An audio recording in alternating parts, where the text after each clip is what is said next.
இந்த பதிவு ஆண் பிள்ளை இல்லை என்று வருத்தப்படுபவர்களுக்கு தான்னு நான் நினைக்கிறேங்க. நீங்கள் என்ன நினைக்கிறீங்கன்னு கமெண்ட் பண்ணுங்கள். இந்த பதிவு சரியானதா இல்லையானோ எனக்கு கமெண்ட் பண்ணுங்கள். சரின்னா சரின்னு சொல்லுங்கள்.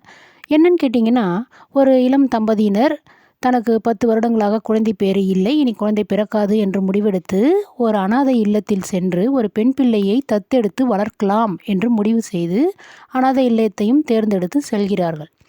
அங்கே செல்லும் பொழுது வாசலில் வரவேற்பது ஒரு பைரவர்.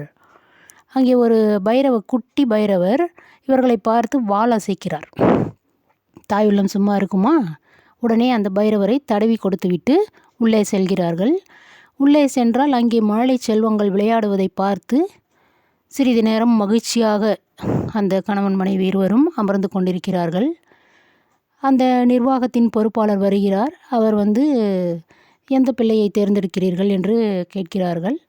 உடனே ஏதாவது ஒரு பெண் பிள்ளையை நீங்களே கொடுங்கள், நாங்கள் இந்த பிள்ளை தான் வேண்டும் அந்த பிள்ளை தான் வேண்டும் என்று நாங்கள் யாரையும் பாகுபடுத்தி பார்க்க விரும்பவில்லை, நீங்களே எந்த பெண் பிள்ளையை கொடுத்தாலும் நாங்கள் வளர்க்க தயார் அப்படி என்று சொல்லிக்கொண்டு ஒரு பெண் பிள்ளையை தத்தெடுத்து கொண்டு வருகிறார்கள். வரும்பொழுது மீண்டும் அந்த பைரவர் இவர்களை பார்த்து சிரிப்பதை போன்று உணர்கிறார்கள். வாளை அசைத்து கொண்டு இவர்கள் காலின் அடியில் நிற்கிறது.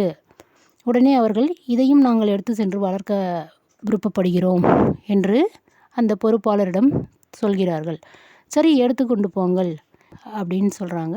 உடனே அதையும் எடுத்துகிட்டு தன் பிள்ளையோடு அந்த பெண் பிள்ளையோடு சேர்த்து வளர்க்கிறார்கள். 2 பிள்ளைகளை போன்று அழகாக வளர்த்து வருகிறார்கள். ஒரு காலகட்டத்திற்கு பிறகு அந்த பெண் பிள்ளைக்கு திருமணம் முடிக்க முடிவு செய்து திருமணம் முடிக்க மணமகன் எங்கும் தேடவில்லை.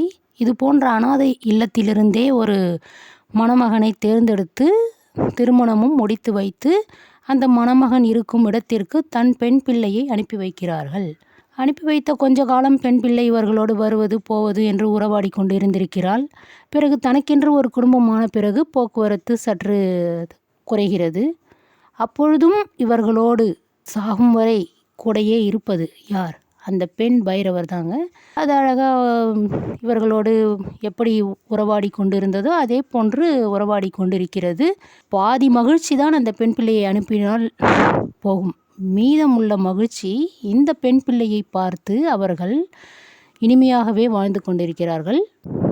ஆக ஆண் பிள்ளை இருந்தால்தான் கடைசி வரை தன் கூடையே இருக்கும் என்று அர்த்தம் கிடையாது.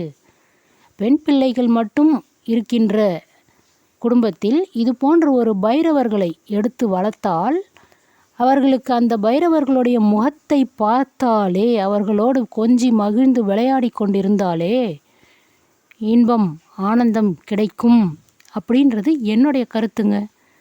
உண்மைனா சப்ஸ்கிரைப் பண்ணுங்கள், லைக் பண்ணுங்கள். பார்க்கலாங்க அடுத்த வீடியோவில்.